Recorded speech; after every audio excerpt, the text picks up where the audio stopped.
ഇപ്പം നമ്മുടെ കയ്യിലുള്ള ബോക്സിൻ്റെ സ്റ്റോക്ക് ആട്ട് ഇത് 18 ബോക്സാണ്. ഒരു A5 ഫ്രെയിമൊക്കെ ഇതിൽ കൂളായിട്ട് വെക്കാം. ഹോൾസെയിൽ റേറ്റിലാട്ട് ഇതിപ്പോൾ കൊടുക്കുന്നത്. ഷോപ്പാറൊക്കെ ഉണ്ടെങ്കിൽ എത്രയും പെട്ടെന്ന് ബന്ധപ്പെടും. ഇതിൻ്റെ എത്ര സ്റ്റോക്ക് ആണെങ്കിലും ഇപ്പോൾ ഉണ്ട്. സിംഗിൾ പീസായിട്ട് ഞങ്ങളിത് കൊടുക്കും. ഹോം ഡെലിവറിയും ഉണ്ട്. ഇത്രയും കളർ ഇപ്പോൾ സ്റ്റോക്ക് ഉണ്ട് 10-8.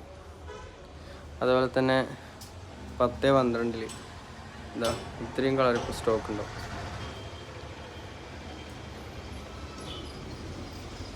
അതുപോലെ 10-14 ഇവിടുന്ന് മുതൽ 10-14 സൈസ് തുടങ്ങുന്നത്. ഒരു A4 ഫ്രെയിമൊക്കെ വെക്കാൻ പറ്റിയ ബോക്സ് ആട്ടെ ഇതെല്ലാം. ഇത്രയും കളർ ഉണ്ടാവും ഇതിൻ്റെ ഇതുവരെ. ഇതിന് താഴോട്ട് അതുപോലെ കോംബോ ബോക്സ് 3 പീസ് സെറ്റ് ചെയ്ത് 299 എല്ലാത്തിനും. അതുപോലെ ഈ ഒരു 10